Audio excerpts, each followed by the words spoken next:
Fake job postings created just for visa approval. Shell companies with no real business. Workers hired without real jobs. Resume inflation and fake experience. So there are so many things. Lottery manipulation with multiple filings. You see how they come out with all sorts of ideas.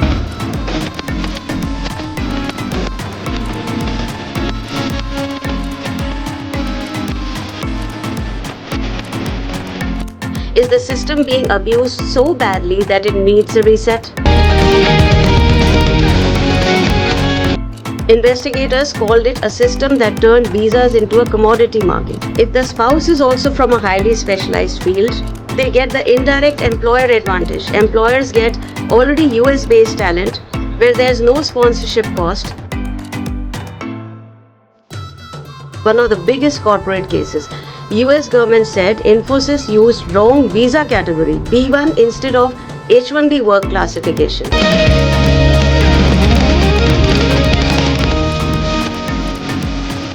If the spouse is also from a highly specialized field, they get the indirect employer advantage. Employers get already US-based talent where there's no sponsorship cost.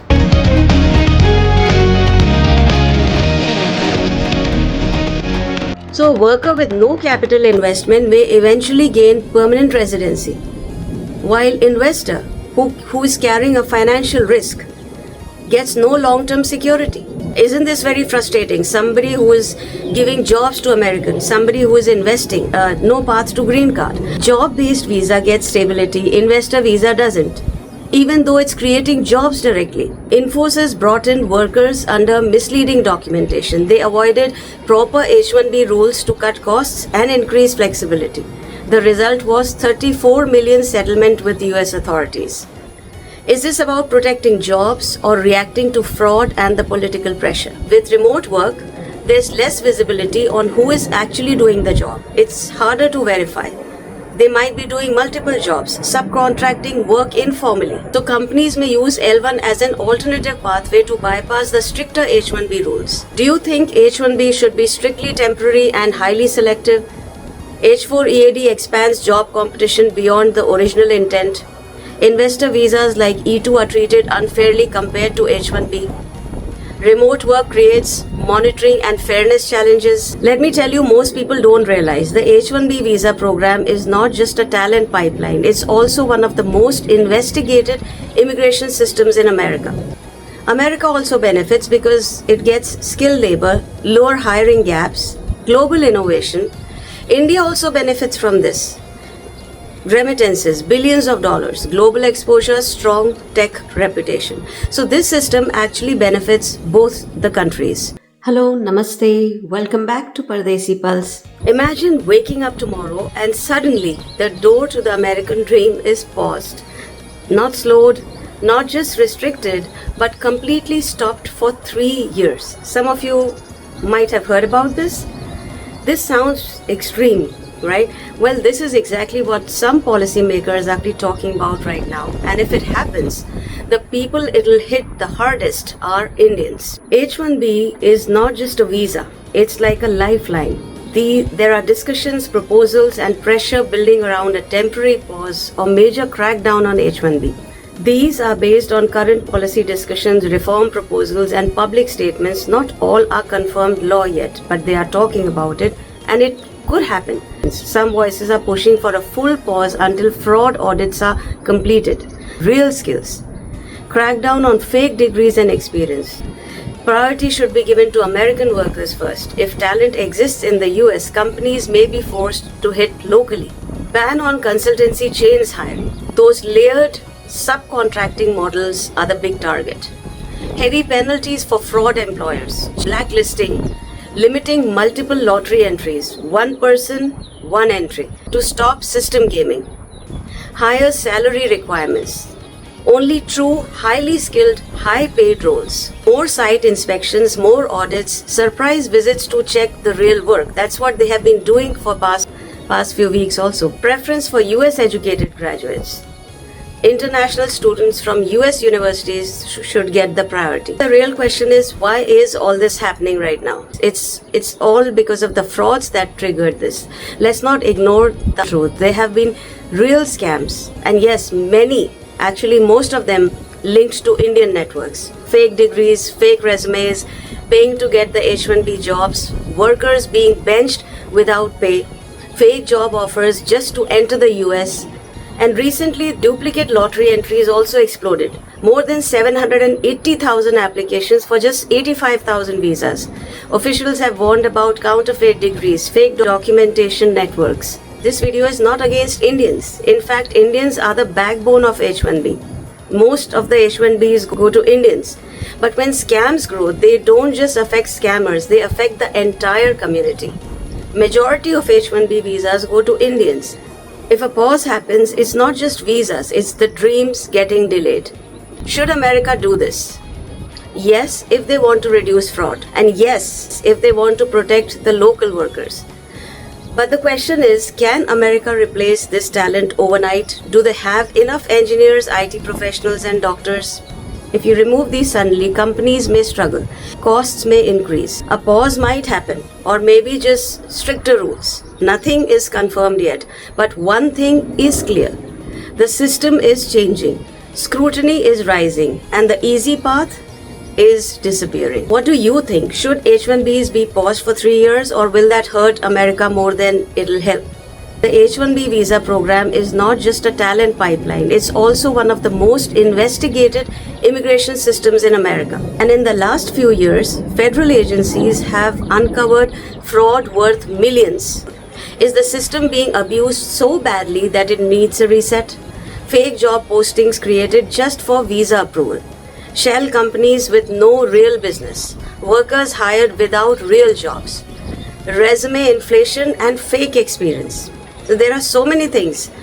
Lottery manipulation with multiple filings. You see how they come out with all sorts of creative ideas. You must have heard about California H-1B fraud ring. It's a very recent case from 2026. Two Indian origin men, Sampath Rajidi and Sridhar Mara, they submitted fake H-1B petitions for jobs that did not exist at the University of California. Once the visas were approved, they were reassigned to other clients. They pleaded guilty to conspiracy to commit visa fraud. Then Infosys settlement, 34 million case, one of the biggest corporate cases. US government said Infosys used wrong visa category, B1 instead of H-1B work classification. Infosys brought in workers under misleading documentation. They avoided proper H-1B rules to cut costs and increase flexibility. The result was 34 million settlement with US authorities. Investigations have uncovered companies created only for H-1B lottery entries. Thousands of fake registrations were done for same workers. In one of the cases, more than 3,000 lottery entries were submitted for 288 workers. The purpose was to increase the chances of selection unfairly. There are fake jobs and fake resume networks. Federal probes and insider reports found fake universities or non-existent job postings. Some consultants placed candidates in jobs unrelated to the petition. In some cases, workers were never actually employed after the visa approval. And there have been state-level tech contract frauds. The New York case. Computer consultants submitted fake credentials. Some were hired through bribery or manipulated interviews. Another emerging fraud trend in 2026 that we've seen is about the U visa and fake crime staging. The recent cases also include people staging fake robberies, filing false claims to get immigration benefits. It shows that fraud is not just limited to H-1B alone, but now it even matters more. Should America protect local jobs first, or depend on the global talent pipelines, or completely redesign the system? So what the recent H-1B reform proposals are trying to target across different bills and proposals from both parties at different times. The main goal is the same: to prevent the misuse of the visa system, the crackdown on body shopping consulting firms, stopping fake job offers and benching practices, increase the audits and compliance checks, to prioritize high-skilled, high-paid workers, move towards wage-based selection instead of the lottery system, favor the workers in specialized high-demand roles like AI, tech and healthcare, and to protect US workers. require companies to prove that they could not find a qualified American, increase the transparency in hiring. It also includes reforming the H-4 dependent work authorization. Some proposals suggest restricting or eliminating H-4 EAD work permits. Maybe even tighten the L-1 visa rules to prevent misuse of intra-company transfers. Ensure roles are genuinely managerial or specialized. So do you think if Indians leave, Americans will get more jobs? Maybe that's not how the economy works in practice. Indian nationals make up to 70% of H-1B holders. They are heavily concentrated in tech, healthcare and engineering. If they suddenly left, many roles would remain unfilled, not automatically just go to Americans. Companies could move jobs offshore to India, Canada, Eastern Europe, automate faster. If it's only for more than 200,000 salary, this might restrict H-1B to a tiny elite group. It might hurt mid-level engineers, healthcare workers, researchers. Many critical roles are skilled but not $200,000 jobs. So what people believe is happening behind the scenes? It's the wage suppression through the system design. There's a long-standing perception that some companies use H-1B not because talent is unavailable. It's because it gives them more control over the employees. Visa is tied to the employer. There's less job mobility. Workers may hesitate to negotiate or quit.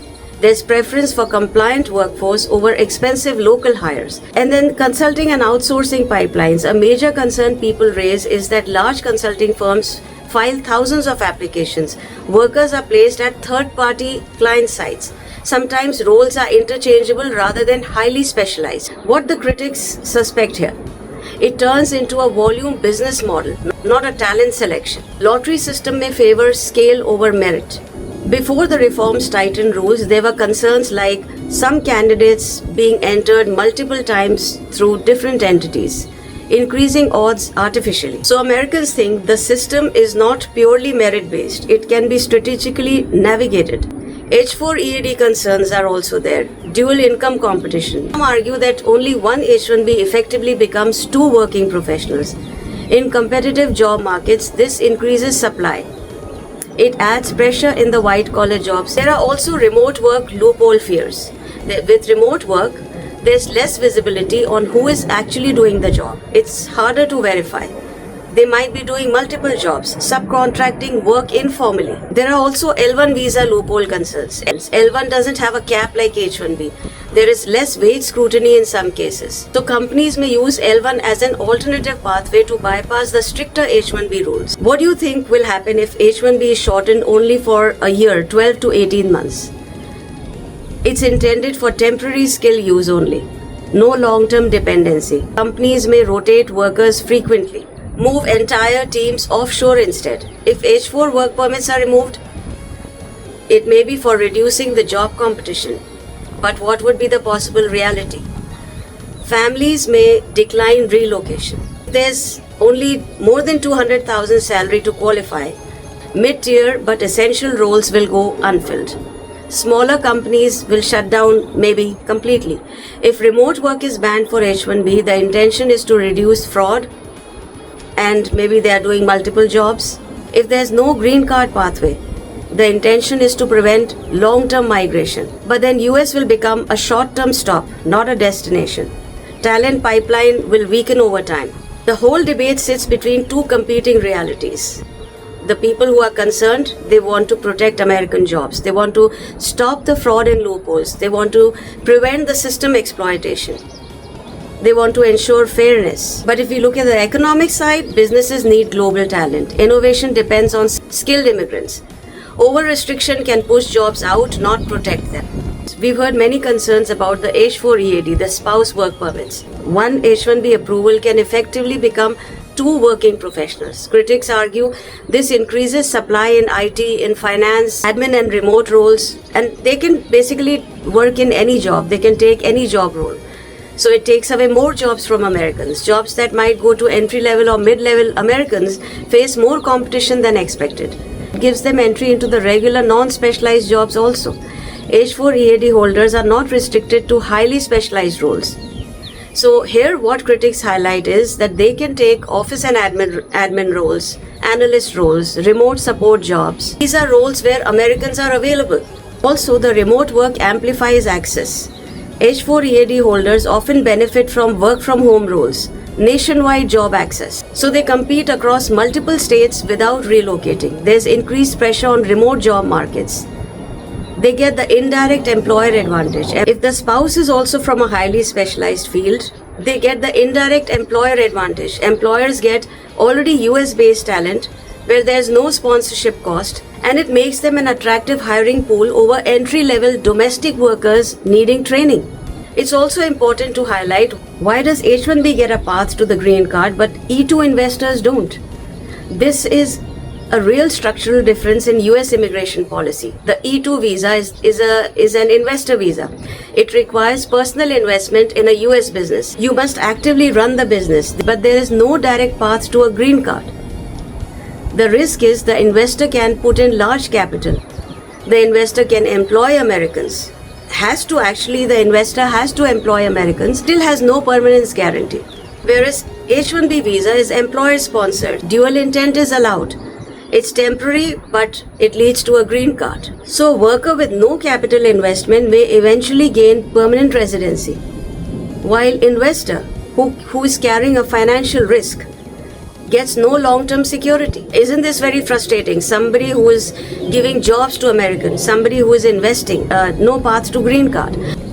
Job-based visa gets stability, investor visa doesn't, even though it's creating jobs directly. There are work from home concerns also. This is one of the strongest behind the scenes fears that people talk about. The first one is the multiple job risk. Remote work makes it harder to track if someone is working more than one job. If work is being outsourced informally, one visa may be potentially multiple income streams. Proxy work concerns are there. It's not proven. All this is not proven, but this is what people think. Someone else may assist or perform work remotely. The skill verification becomes weaker. H1B worker can work for companies in high-paying cities, live in a lower-cost area. This creates uneven competition. Working in office, going to the office means there's a direct supervision. Remote means it's just output-based monitoring. What's the concern here? It's easier to bypass rules if misuse exists. Do you think H1B should be strictly temporary and highly selective? H4 EAD expands job competition beyond the original intent. Investor visas like E2 are treated unfairly compared to H1B. Remote work creates monitoring and fairness challenges. Do you think remote work creates monitoring and fairness challenges, especially for someone on H1B? Family migration increases. What we are discussing in this video is not a claim of certainty. These are just the concerns that are being raised, the patterns people are noticing, and possibilities being discussed behind scenes. A lot has not been proven at a universal level, but when these kinds of concerns keep coming up, they often become the reason why policy changes start getting discussed. At the same time, let's be very clear about one thing. We just cannot ignore the massive contribution immigrants bring to the United States, especially the Indian community. From technology, healthcare, entrepreneurship, even leadership roles in major companies, Indian professionals have played a huge role in building what America is today. Here's where the situation becomes complicated. In recent times, there have also been multiple reports of scams, misuse, and loopholes being exploited. And whether those cases are small or large in number, they tend to shape public perception very quickly. Real impact is increased scrutiny, stricter immigration policies, growing frustration among local workers, and unfortunately, rising racism and generalization towards the entire communities. That's the part that affects everyone, even those who are doing everything the right way. This video is not against any community. This is not about blaming Indians or immigrants or anyone specific. It's about asking the loopholes that need fixing. Are policies being shaped because of misuse? And are we heading towards stricter rules because of these concerns? Because in the end, if systems are not tightened, misuse will continue. And if systems are over tightened, the genuine talent will suffer.